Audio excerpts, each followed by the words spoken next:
Have you ever been pushed to your absolute breaking point on the one day that was supposed to be a fairy tale picture? A bride humiliated, weeping, and thrown onto the cold, wet pavement by her billionaire in-laws just minutes before walking down the aisle. They sneered at her, convinced she was a penniless nobody, attempting to steal their fortune. They thought she was entirely alone, but they had absolutely no idea that her single phone call would summon 100 elite royal guards to crash their high society party. Chloe Bennet was not the sort of woman who dreamed of marrying into money. For her wealth was an abstract concept, something that existed in the gilded pages of the rare centuries-old manuscripts she meticulously restored at the New York Public Library. She was 26, orphaned and fiercely independent. Her mother had passed away when she was a toddler, and her father, Theodore, a quiet, scholarly man, had succumbed to a sudden heart attack just 2 years prior. Chloe lived a quiet, contented life in a rent-controlled Brooklyn apartment surrounded by her father's books and the faint scent of old paper and binding glue. Then came Anthony. Anthony Maro was the golden boy of Manhattan real estate, heir to the Maro Group, a multi-billion-dollar empire of skyscrapers, luxury hotels, and private equity. He was everything Chloe was not. He was loud, charismatic, and followed by a perpetual entourage of sycophants. They met by sheer chance when Anthony's firm acquired a historic building and needed a historical archivist to assess some foundational documents. Chloe was assigned the task. What started as a strictly professional exchange quickly evolved into a whirlwind romance. Anthony was captivated by Chloe's lack of interest in his bank account. She was a breath of fresh air in a toxic ecosystem of socialites and gold diggers. For the first 6 months, their relationship was a beautiful, insulated bubble. Anthony took her for late-night walks through Central Park. They ate cheap pizza on her fire escape, and he made her feel like the center of the universe. But the bubble violently popped the moment Anthony decided it was time for Chloe to meet his parents. The Maro penthouse on the Upper East Side looked less like a home and more like a museum of modern intimidation.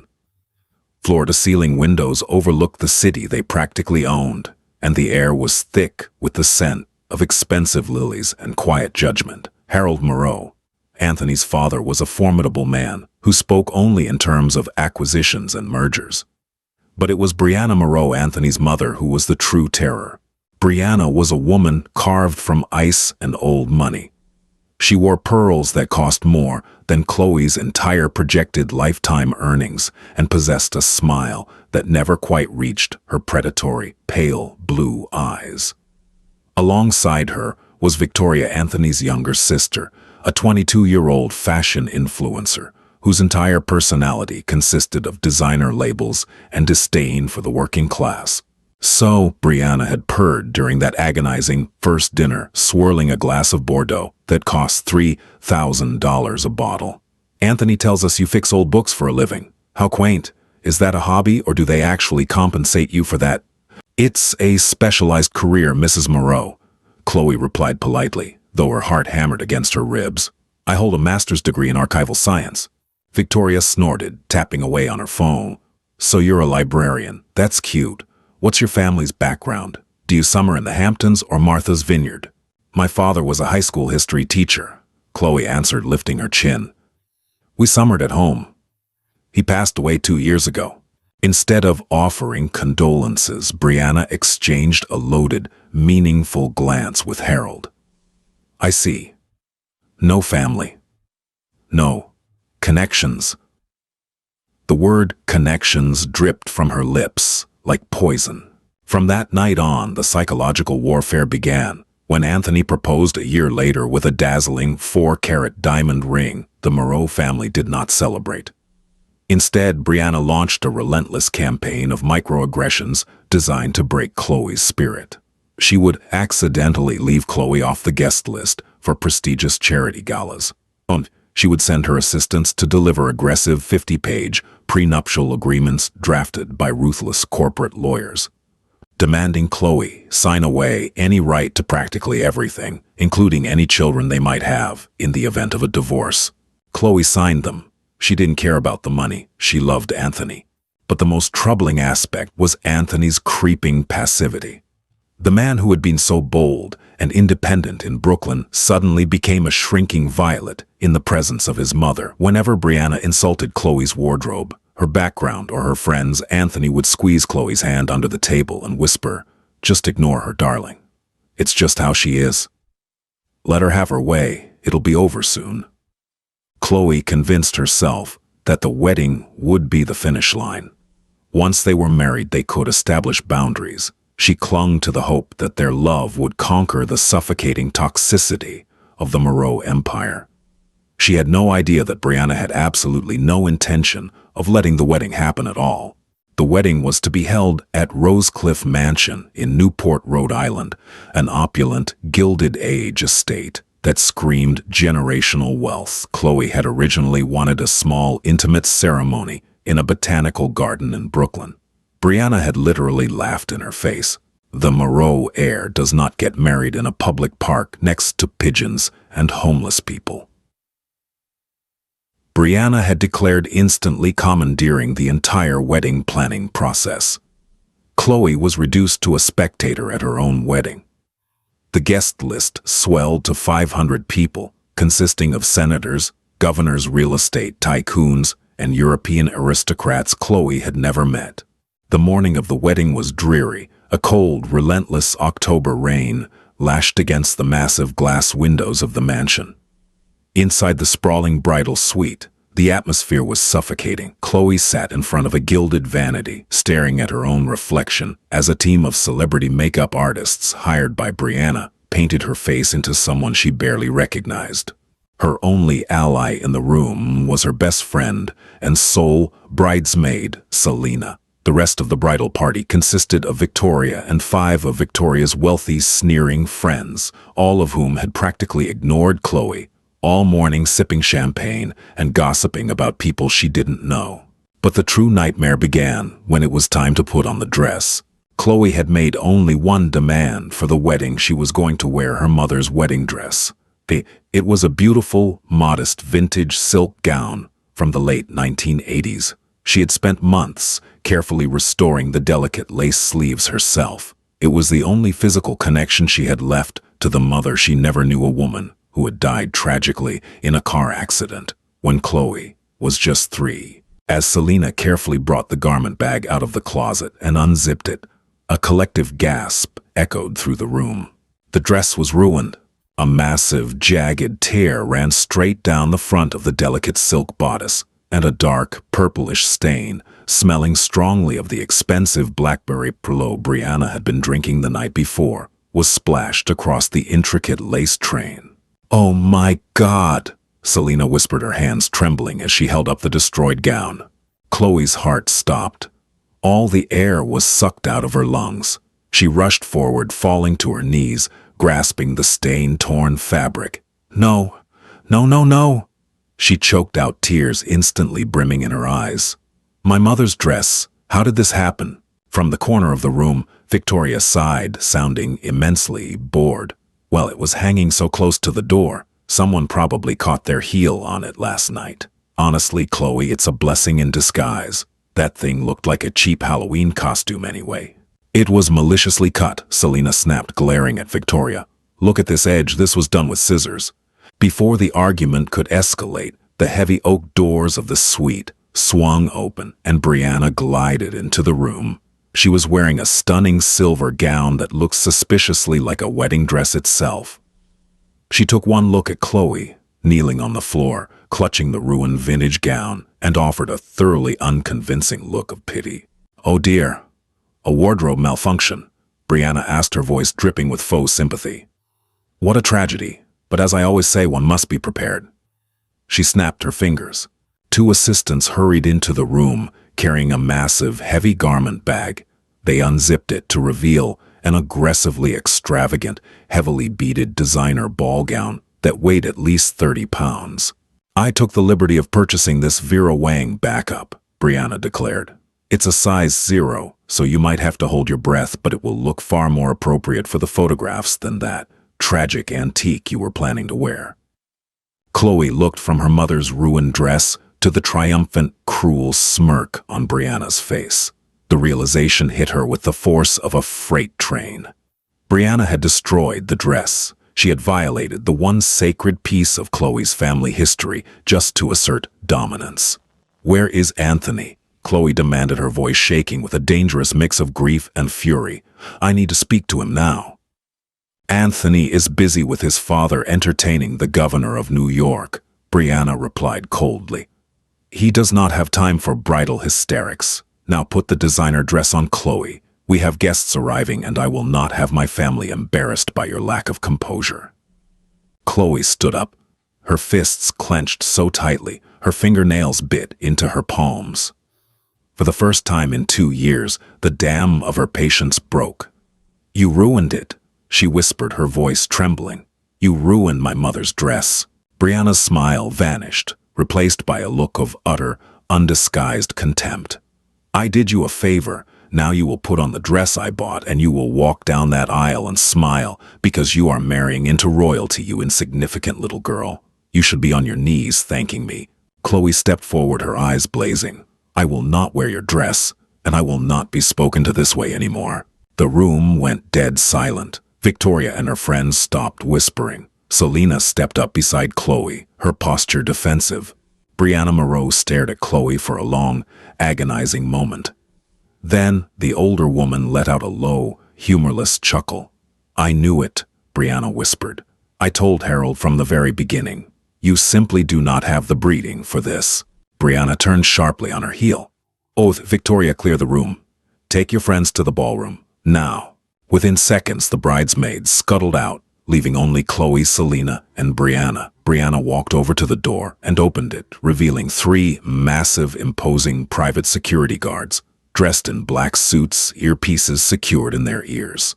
"I think," Brianna said, her voice dropping to a terrifying, venomous hiss, "that this wedding is officially canceled."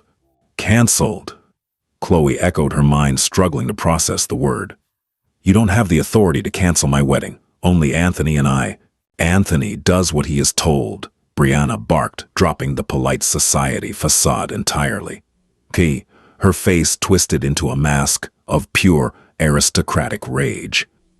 "Do you honestly think I was ever going to let my son, the heir to the Maro fortune, tie himself to a destitute orphan librarian, a girl with 0 assets, 0 connections, and 0 class? Oof.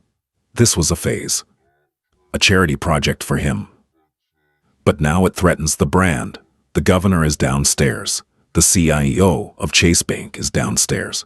And I will be damned if I let you walk out there and attach your pathetic, mediocre name to ours."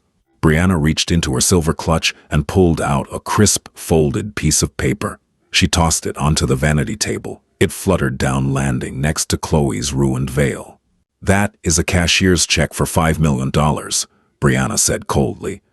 "More money than your mediocre father could have dreamed of making in 10 lifetimes. Take it, walk out the back door, disappear. If you do, I'll let you keep the engagement ring as a bonus."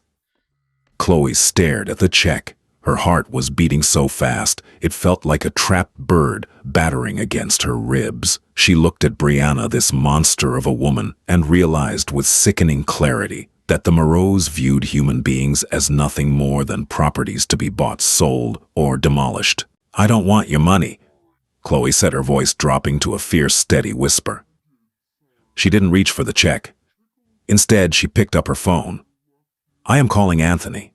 If he wants to end this, he can look me in the eye and tell me himself." Brianna's eyes narrowed.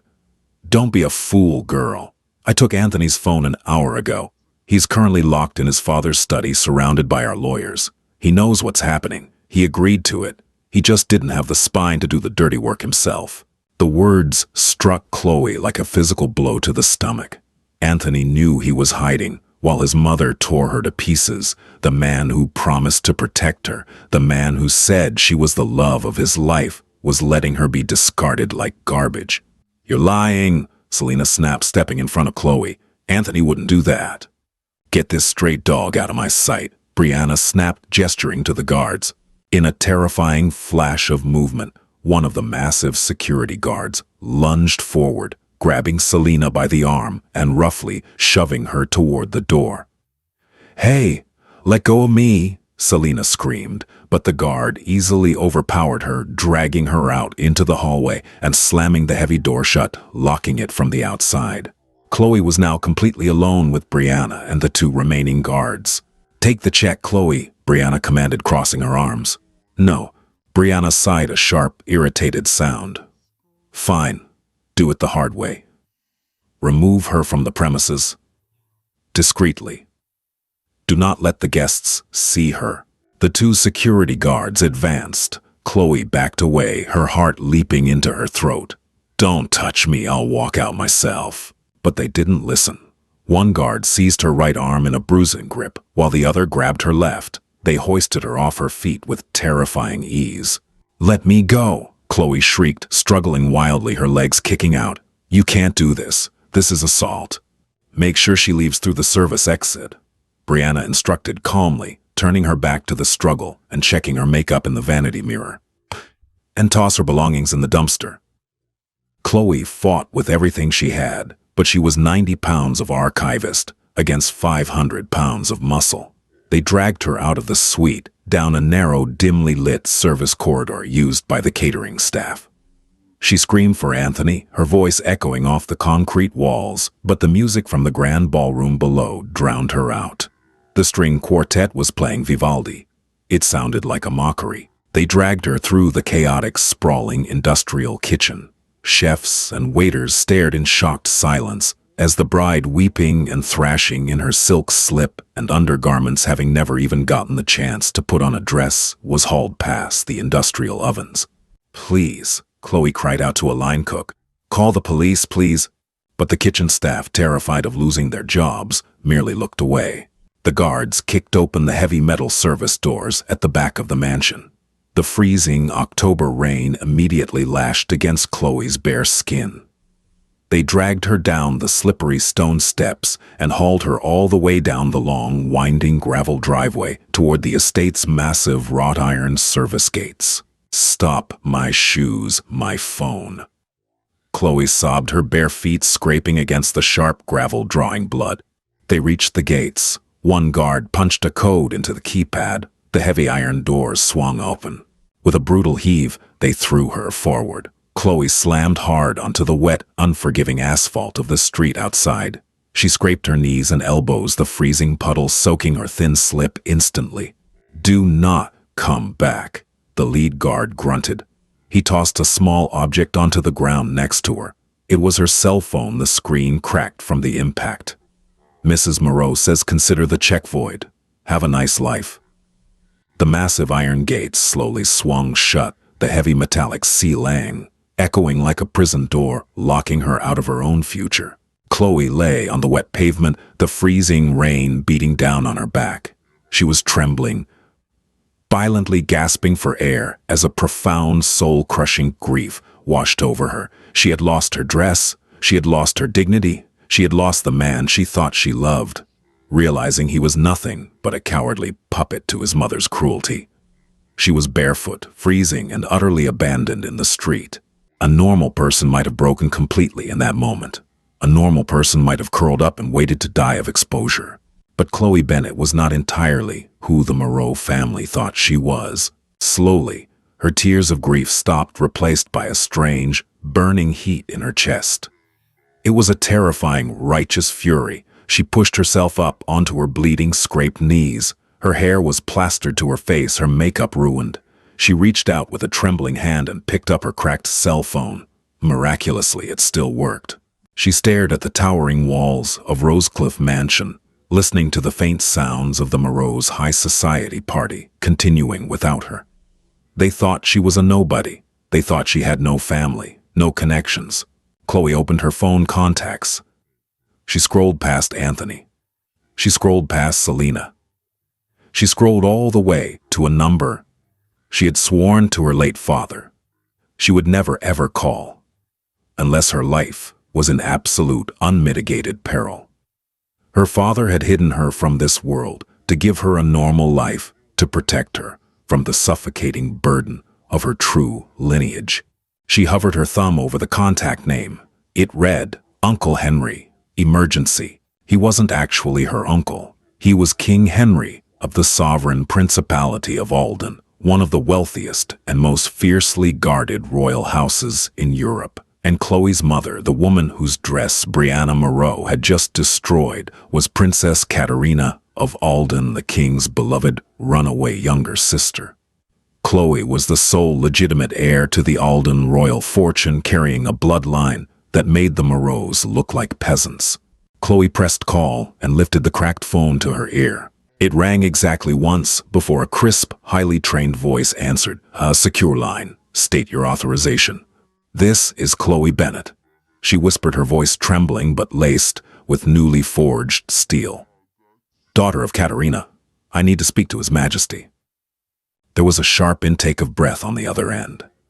A moment of silence, and then a deep, powerful, and frantic voice came onto the line. "Chloe, my God. Chloe, is that you? Your father? We lost track of you both years ago. Where are you? Are you safe?" "No, Uncle Henry," Chloe said, staring through the iron gates at the glowing mansion. The freezing rain poured down her face. "I am standing outside Rosecliff Mansion in Rhode Island. I am barefoot, bleeding, and alone. I need your help." The tone on the other end of the phone instantly shifted from warm disbelief to ice-cold, terrifying sovereign authority. "Hold your position, Your Highness," the king commanded, the sheer gravity of his voice vibrating through the phone. Do not move a muscle. The Alden Royal Guard is stationed at the UN Consulate in New York. I am deploying Commander Griffin and the Vanguard. They will be there in 20 minutes. May God have mercy on whoever has touched you, because I will not." For 20 agonizing minutes, Chloe Bennett sat on the freezing rain-slicked pavement of Bellevue Avenue. The Rhode Island storm was merciless, driving cold needles of rain into her bare skin. Beyond the towering wrought iron gates, Rosecliff Mansion glowed like a massive golden jewel against the dark Atlantic sky. The faint, mocking strains of a string quartet playing a Vivaldi concerto drifted over the manicured hedges. Inside, the Maros were likely drinking vintage champagne, celebrating their successful eradication of the pest that had threatened their bloodline.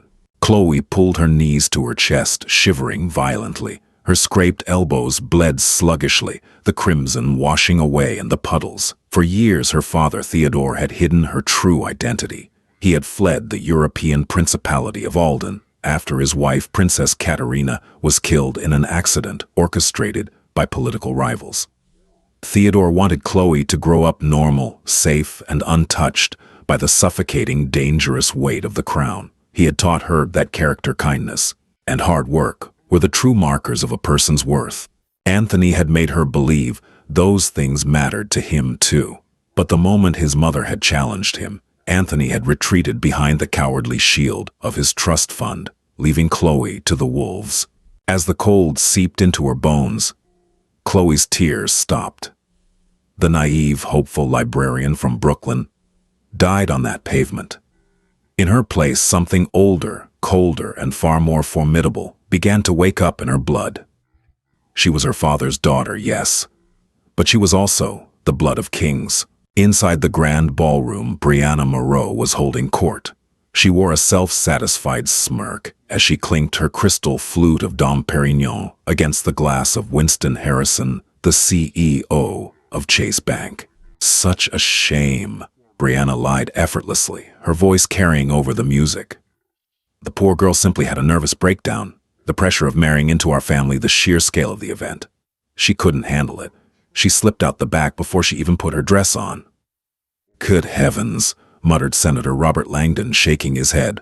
"Well, better you find out now, Brianna, before the ink dried on the marriage certificate. Bullet dodged, I say." Anthony stood near the bar, pale and silent, nursing a glass of scotch. He hadn't looked his mother in the eye since Brianna's security team had returned to the ballroom to give the discreet nod that the trash had been taken out.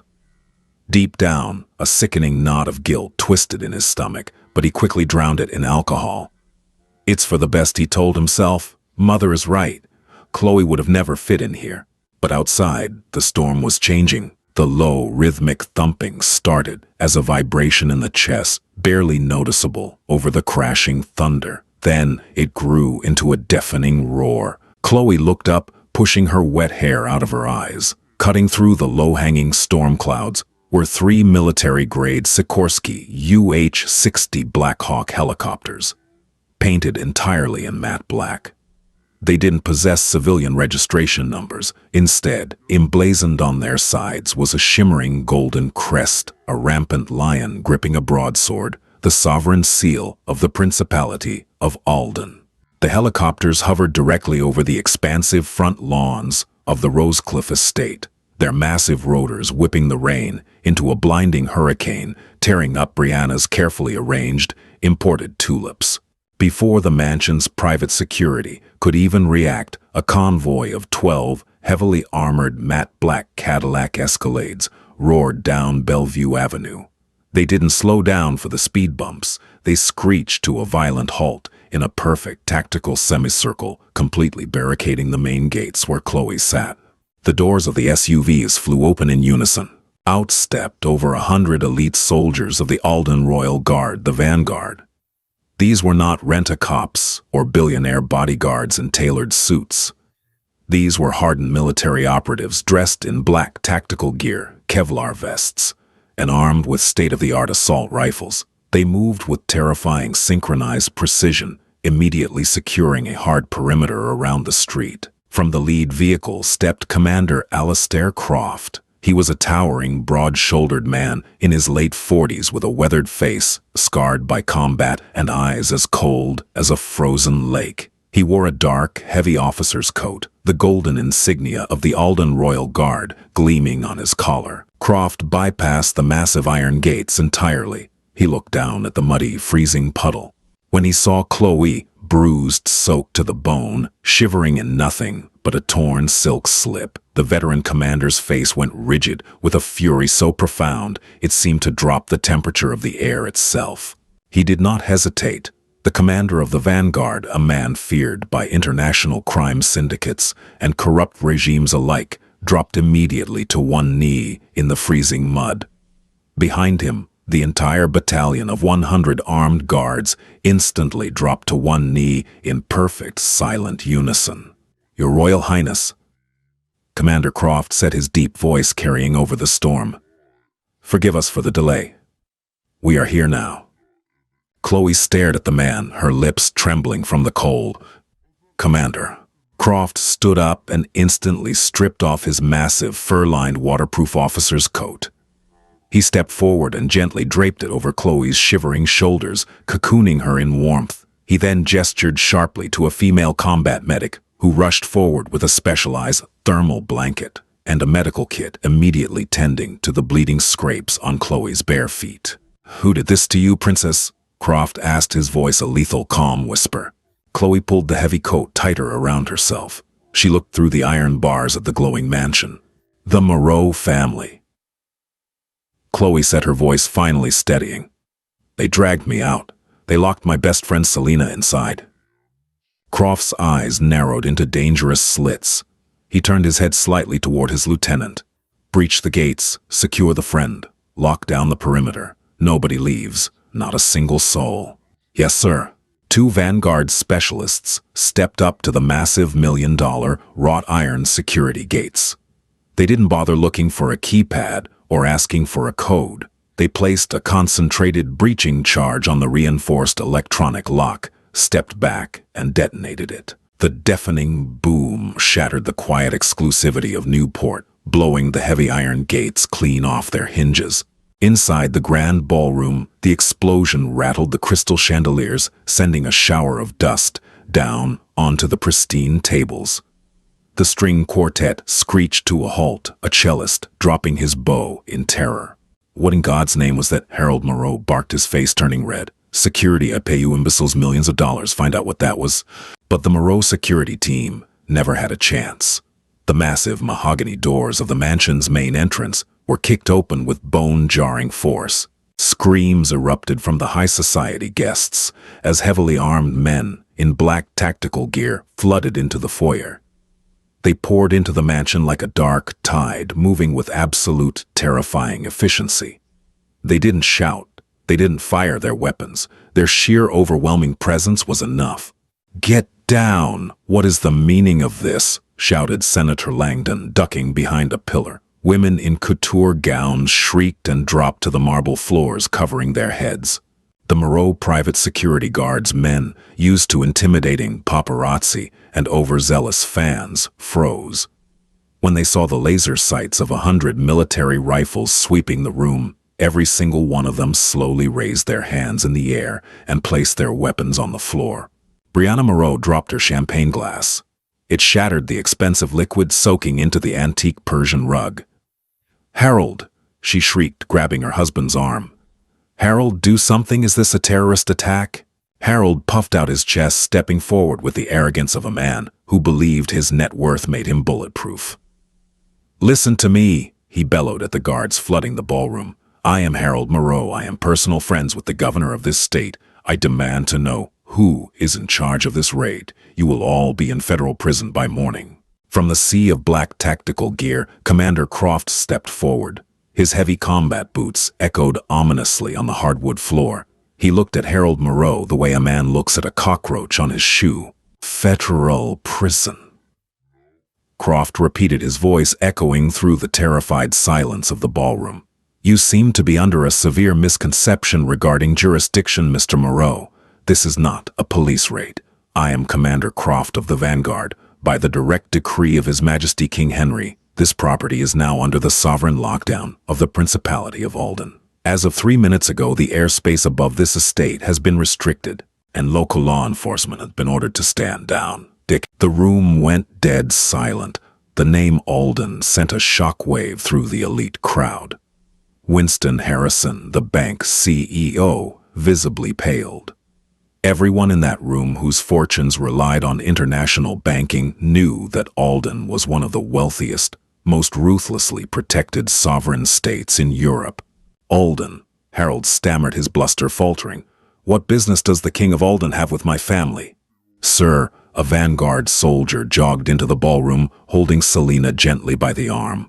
The bridesmaid looked disheveled but unharmed, staring in absolute awe at the army surrounding them. "We found the VIP's companion locked in a service closet." Croft nodded respectfully to Selina. "Are you injured, miss?" No, Selina stammered. "I'm okay, but Chloe..." They dragged Chloe out into the rain. They threw her out. At the mention of Chloe's name, Anthony Maro finally pushed his way to the front of the crowd. He looked frantically at the heavily armed soldiers, then at Selina. "What are you talking about? My mother said Chloe ran away." "Your mother is a psychotic liar," Selina screamed, pointing a shaking finger at Brianna. "She ruined Chloe's vintage dress, offered her a check to disappear, and when Chloe refused, she had her goons physically drag her out into the street, barefoot." Whispers immediately broke out among the hundreds of guests. Eyes turned toward Brianna, who was suddenly looking incredibly small and cornered. "Preposterous!" Brianna shrieked, her voice cracking. "She was a gold digger. A nobody. I was protecting this family, and I demand to know why a foreign military is tearing up my property over a Brooklyn librarian." Commander Croft didn't yell. He didn't argue. He simply reached to his radio. "Clear the path," Croft ordered. "Her Royal Highness is entering." The Vanguard soldiers immediately snapped to attention, parting down the center of the ballroom to create a wide, heavily guarded aisle leading directly from the shattered front doors. The dead silence in the room was deafening. The only sound was the howling wind from outside and the heavy rhythmic thud of approaching footsteps. Through the grand archway walked Chloe. She looked nothing like the broken, weeping girl they had thrown out. She was wearing Commander Croft's massive black officer's coat, which draped heavily over her small frame, the golden royal crest flashing under the chandeliers. Her wet hair was pushed back, revealing a face pale with coal, but hardened by an unbreakable, terrifying resolve. The medics had bandaged her bleeding feet and provided her with a pair of tactical combat boots. She walked slowly, flanked by 4 towering elite guards whose hands rested on their holstered sidearms. She did not look at the floor. She kept her chin, raised, her eyes locked directly on the Maro family. As she walked down the aisle, Winston Harrison, a man who had met King Henry at a summit in Davos 5 years prior, let out a loud gasp. He recognized the bone structure, the piercing green eyes, the unmistakable posture. Harrison, a billionaire CEO. instinctively bowed his head as she passed. Anthony's jaw practically hit the floor. His eyes darted from the muddy combat boots to the oversized military coat, and finally to the furious regal face of the woman he had abandoned. "Chloe," he whispered, his voice cracking like a terrified child.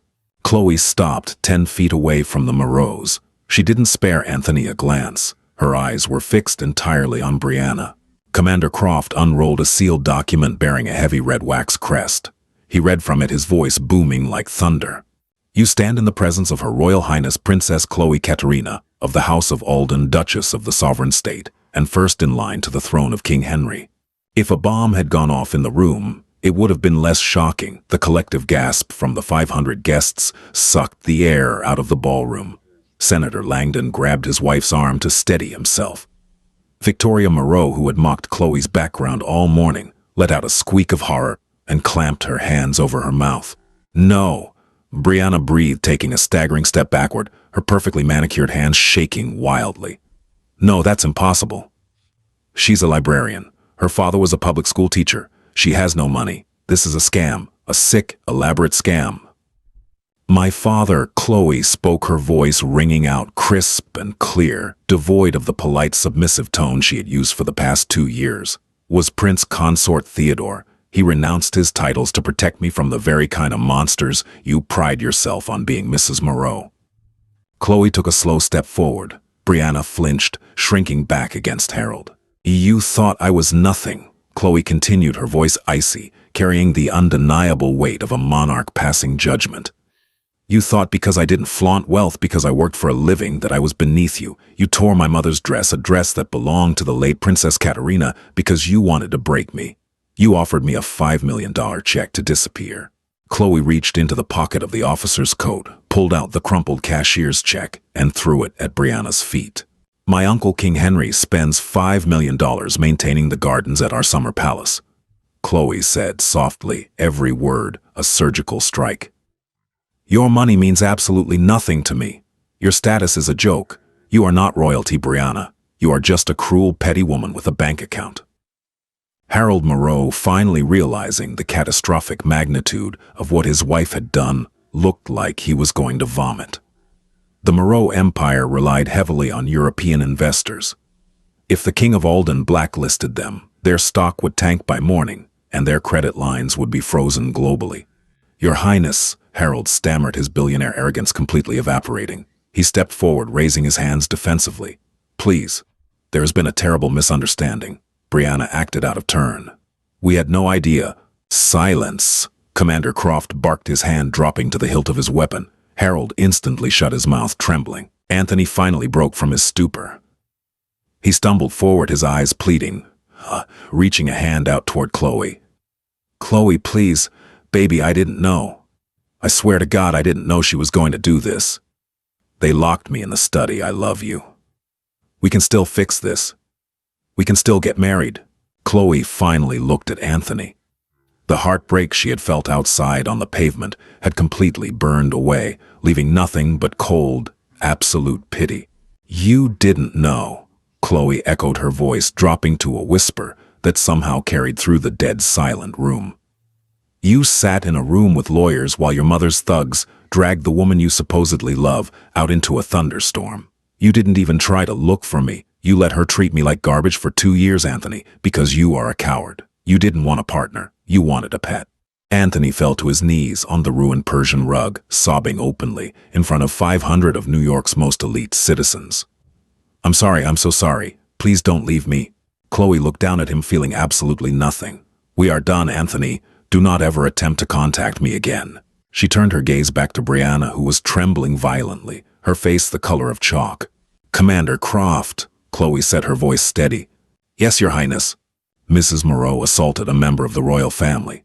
She ordered her private security to lay hands on me, resulting in physical injury. Chloe gestured to her bandaged feet. "What is the penalty for assaulting the crown princess under Alden law?" Croft smiled, a terrifying, predatory baring of teeth.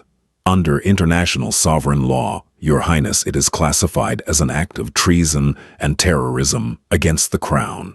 We are fully within our rights to extradite her to Alden." to face trial in a military tribunal. The sentence is 20 years in a maximum security sovereign prison. Brianna let out a blood-curdling scream and collapsed onto the floor, clutching Harold's legs. "No, Harold, don't let them take me, Harold." The high society guests backed away in sheer horror. Nobody moved to help her. They were watching an empire collapse in real time. "Take the security guards who touched me into custody," Chloe ordered, looking at the two massive men who had dragged her out. They were currently on their knees, crying and begging the vanguard soldiers for mercy. As for Mrs. Maro, Chloe paused, letting the silence stretch, letting Brianna drown in her own absolute terror. "Let her stay here," Chloe finally said, her voice dripping with disdain. "Let her rot in the prison she built. I want every business partner, every bank, and every politician in this room to see exactly what she is. Let them know that anyone who does business with the Maro Group is a declared enemy of the Alden Crown." Winston Harrison immediately pulled out his phone. "I'm calling the board," he whispered to Senator Langdon. "We're severing all ties with Maro Real Estate tomorrow morning. They're radioactive." Chloe turned her back on the weeping, ruined family. She looked at Selena, who was staring at her with massive, awe-struck eyes. Chloe offered her friend a gentle, warm smile. "Come on, Selena," Chloe said softly. "Let's go home." The departure of Princess Chloe Katerina from the Rosecliff estate was not merely an exit. It was an eclipse. As the three matte black Black Hawk helicopters lifted off the manicured lawns, the deafening roar of their rotors stripped the remaining autumn leaves from the ancient oaks, leaving the mansion looking barren and exposed. Inside the shattered ballroom, the silence that followed was heavy, suffocating, and terrifyingly absolute. For the Maro family, the nightmare did not end when the vanguard soldiers drove away. It had only just begun. Before the sun even breached the horizon the following morning, the financial massacre commenced. The elite guests who had witnessed Brianna Maro's monumental blunder were not simply rich. They were the architects of global finance. Winston Harrison of Chase Bank did exactly as he promised. At 6 a.m., a synchronized, devastating wave of divestment hit the Maro Group. When the New York Stock Exchange opened, the Maro Real Estate Investment Trust plummeted by 40% within the first 20 minutes. By noon, it was a bloodbath. Trading had to be halted 3 separate times. The Wall Street Journal and Bloomberg ran simultaneous glaring headlines. "Royal Disaster, Alden Sovereign Wealth Fund Blacklists, Montgomery Group, Global Banks Flee." Inside the Maro corporate headquarters on the 55th floor of their flagship Manhattan skyscraper, the atmosphere was one of apocalyptic panic. Harold Maro stood in his glass-walled corner office, his tie undone, his face a terrifying shade of purple as he screamed into his desk phone. "What do you mean Goldman Sachs is pulling our credit line?" Harold bellowed, spit flying from his lips. "We have a 30-year relationship. You can't just call in $1 billion loan on a Tuesday." The voice of the Goldman executive on the other end was cold and completely devoid of sympathy. "Harold, you are a liability. King Henry of Alden personally contacted the European Central Bank this morning. Anyone who underwrites your debt is cut off from the Alden Sovereign Treasury. You're radioactive. You have 72 hours to liquidate and cover your margins. Goodbye." The line went dead. Harold threw the phone against the bulletproof glass window, shattering the plastic receiver into a dozen pieces. In the penthouse across town, Brianna was furiously pacing the length of her living room, her hands shaking as she held a glass of vodka. She had not slept. Her perfectly coiffed hair was a chaotic mess. She had spent the entire night calling her socialite friends, women she had commanded and terrorized for decades, only to be sent directly to voicemail by every single one of them. Victoria was locked in her bedroom, sobbing hysterically because her top fashion sponsors had dropped her overnight to avoid the public relations fallout. Anthony sat numbly on the velvet sofa, his head buried in his hands. He looked like a hollow shell of the confident billionaire heir he had been 24 hours ago. "We fight back," Brianna suddenly hissed, slamming her glass onto a marble table. "We control the narrative. I will call Roman Lawson at the PR firm. We tell the press she's a fraud, an imposter, a gold digger who hired mercenaries to ruin our family." "Mother, stop," Anthony finally screamed, looking up with bloodshot eyes. "It's over. She's the crown princess of Alden. You saw the crest. You saw Commander Croft. You can't spin your way out of a sovereign decree. I will not be humiliated by a librarian." Brianna shrieked, her voice echoing shrilly off the vaulted ceilings.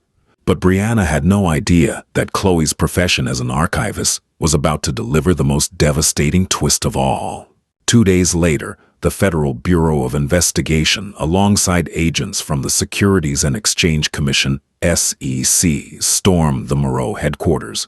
They didn't come because of the wedding fiasco. They came because of an anonymous, heavily encrypted dossier that had been hand-delivered to the United States Attorney's Office for the Southern District of New York. The dossier was a masterpiece of forensic accounting and historical document analysis. A year prior, Anthony had given Chloe access to the historical deeds and foundational blueprints of the Maro Group's oldest acquired properties to secure heritage tax exemptions. Anthony thought she was just fixing old books. But Chloe possessed a master's degree in archival science and a brilliant, detail-oriented mind. During her preservation work, she had noticed glaring discrepancies: forged municipal signatures from the 1980s, hidden shell corporations funneling illicit kickbacks to city zoning officials, and a massive multi-generational tax evasion scheme disguised as historical preservation grants. Chloe had documented all of it, keeping a quiet, secure backup, assuming she would confront Anthony about it once they were married, hoping to guide him toward rectifying his family's corrupt practices. But when the Maros threw her onto the pavement, Chloe realized they were beyond saving. The morning after the wedding, sitting safely in the heavily fortified Alden consulate, she pressed send on the entire file. The FBI raided Harold's office, seizing servers, hard drives, and physical ledgers. When the agents marched Harold Maro out of his own skyscraper in handcuffs, surrounded by a swarm of flashing paparazzi cameras, it was the final nail in the coffin. The Maro empire was not just broke. It was a criminal enterprise laid bare for the world to see. 6 months passed. The winter thawed into a crisp, beautiful New York spring.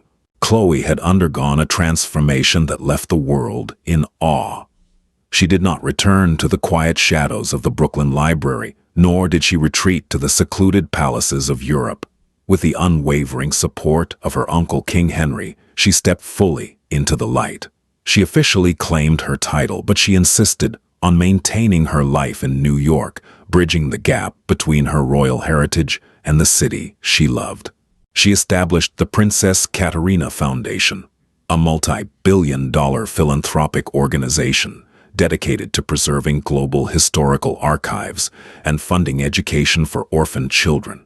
She was on the cover of Vogue, Time, and Forbes. The media adored her, the humble librarian who was secretly royalty, the woman who handled immense power with staggering grace and terrifying intelligence. To celebrate the launch of her foundation, Chloe hosted a monumental charity gala at the Metropolitan Museum of Art. The guest list was the most exclusive in the world, featuring international dignitaries, Hollywood royalty, and the true titans of industry. The Temple of Dendur was illuminated by thousands of floating candles. Chloe stood at the center of the room, looking absolutely breathtaking. She wore a custom, deep emerald silk gown that paid homage to her mother's favorite color, the Alden royal crest resting delicately on a diamond pendant around her neck. Selena, now her official chief of staff, stood proudly by her side, managing the event with military precision. But the ghosts of Chloe's past were not entirely dead. The Maros had lost everything. Their assets were frozen by the federal government. Their properties were seized. Harold was awaiting trial in a federal detention center, denied bail due to flight risk. Anthony had completely vanished, fleeing the state to escape the crushing humiliation. Brianna, however, was a woman driven entirely mad by the loss of her power. She had been evicted from the penthouse and was living in a dismal 2-star motel in Queens, drowning in a toxic cocktail of cheap wine and venomous delusion. Driven by a desperate, psychotic need for revenge, Brianna used the last remnants of her hidden cash to bribe a catering staff member to sneak her into the Met Gala through the loading docks. As Chloe was speaking with the French ambassador, a sudden, violent commotion erupted near the entrance of the exhibit. A tray of champagne flutes crashed to the stone floor. "Get your hands off me," a shrill, raspy voice shrieked. The elegant crowd parted in shock. Brianna Maro burst into the hall struggling violently against two museum security guards. She was practically unrecognizable. Her once immaculate hair was stringy and wild. Her expensive designer dress was stained and ill-fitting, hanging off her gaunt frame. Her eyes were wide, manic, and completely unhinged. "Chloe!" Brianna screamed, her voice tearing through the refined atmosphere like a chainsaw. "You little witch! You destroyed my family! You set us up!" Commander Croft, who was standing 20 feet away in formal dress uniform, moved with the speed of a striking viper.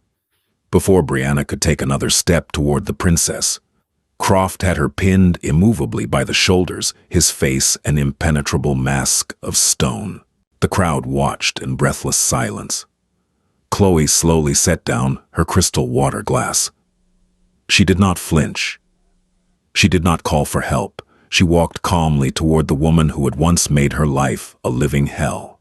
"Let her speak, Commander," Chloe said, her voice echoing perfectly through the ancient stone temple. Brianna sneered, spit flying from her lips. "You think you've won? You think locking up my husband and stealing our money makes you a queen? You're nothing. I know the truth. Your father was a coward who ran away, and you're just a glorified bookworm wearing a stolen crown."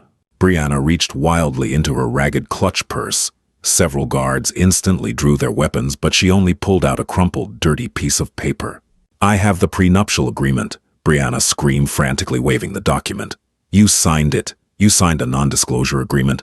I'm taking this to the press. I'll tell them how you manipulated my son, how you stole proprietary documents from our company. I will sue you for every penny of that foundation." Chloe looked at the frantic, broken woman and felt a profound, chilling sense of peace. She realized that Brianna possessed absolutely no power. She was just a loud, sad echo of a dead empire. Before Chloe could respond, a deep, resonant voice cut through the room, commanding absolute, unquestionable authority. "You will do absolutely nothing." From the shadows of the temple's massive pillars stepped King Henry of Alden.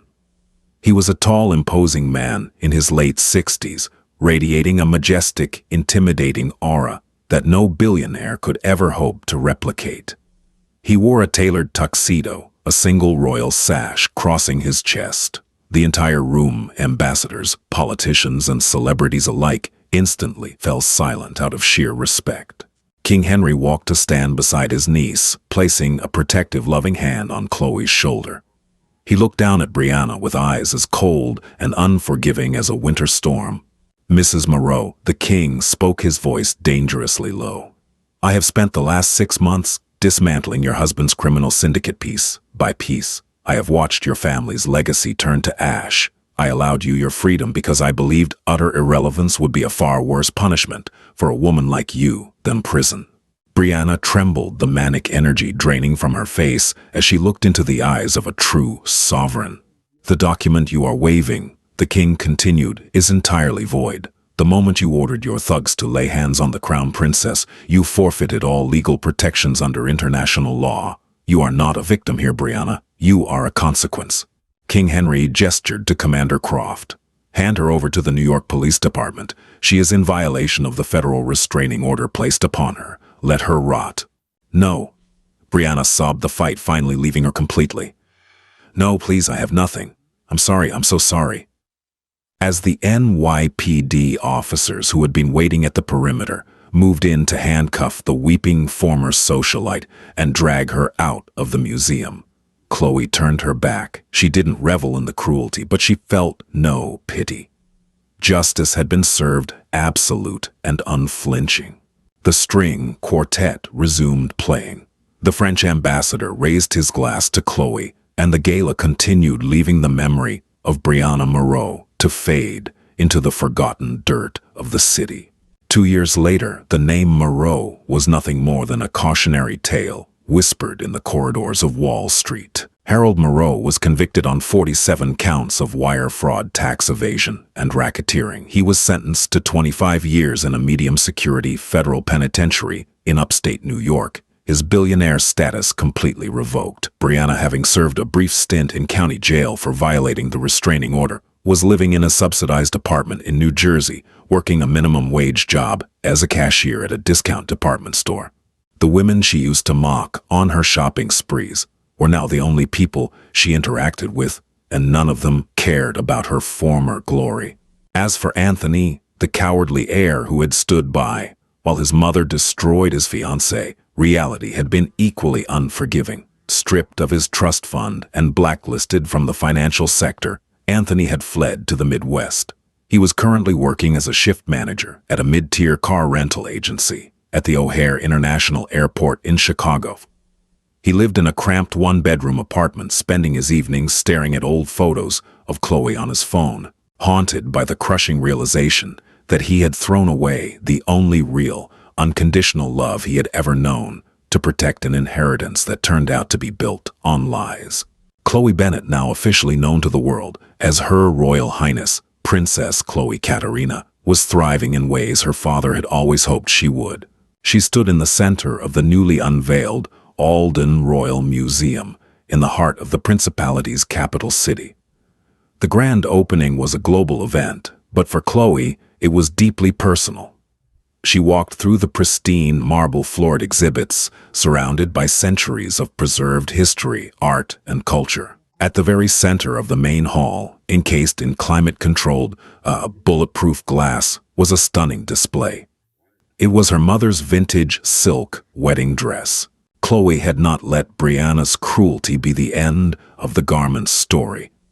With the help of the world's finest textile conservators, the jagged tear had been flawlessly rewoven, and the dark wine stain had been meticulously extracted. The dress was perfect again, shimmering under the museum lights, a symbol of resilience, love, and a mother's enduring legacy. "It looks beautiful, Chloe," a voice said softly behind her. Chloe turned and smiled. It was Selena. Her best friend had fully embraced her role within the royal administration, wearing a sharp, tailored pantsuit and holding a digital tablet. "It really does," Chloe replied, reaching out to gently touch the glass. "My father would have loved this." "The Prime Minister of the UK is arriving in 20 minutes for the ribbon-cutting ceremony," Selena noted, tapping her screen. "And your uncle wants to know if you'll be joining him for the state dinner tonight. The Duke of an allied province has apparently been asking about you. Word is he's very charming, very philanthropic, and completely terrified of you." Chloe let out a genuine bright laugh that echoed beautifully through the grand hall. "Tell the Duke he has reason to be terrified." Chloe smirked, her green eyes flashing with the confident, unbreakable fire of a woman who had fought for her own soul and won. "And tell Uncle Henry I will be at the dinner, but I make my own choices now." "Understood, Your Highness," Selena grinned, giving a crisp, exaggerated bow before hurrying off to coordinate the security details. Chloe turned back to the dress one last time. She thought of the terrified, heartbroken girl crying in the freezing rain outside Rosecliff Mansion, entirely at the mercy of arrogant, cruel people who believed money was the only measure of a human's worth. That girl was gone. In her place stood a woman forged in fire, a sovereign protector of her own destiny, who knew exactly what she was worth. She didn't need a billionaire to validate her. She didn't need an arrogant family to accept her. She had an army at her back, a crown in her blood, and a heart that belonged entirely to herself. Chloe turned on her heel, her tailored coat billowing slightly as she strode confidently out of the exhibit hall, ready to meet the world on her own terms. What an incredible journey of justice, resilience, and reclaiming one's power. Chloe's story proves that true class isn't about the money in your bank account, but the strength in your character and the fire in your blood. The arrogant in-laws learned the hard way that you should never underestimate someone just because they walk quietly. If you love this dramatic twist of fate and the ultimate royal revenge, hit that like button, share this story with someone who loves a brilliant comeback, and subscribe to our channel for more jaw-dropping real-life drama. See you in the next one.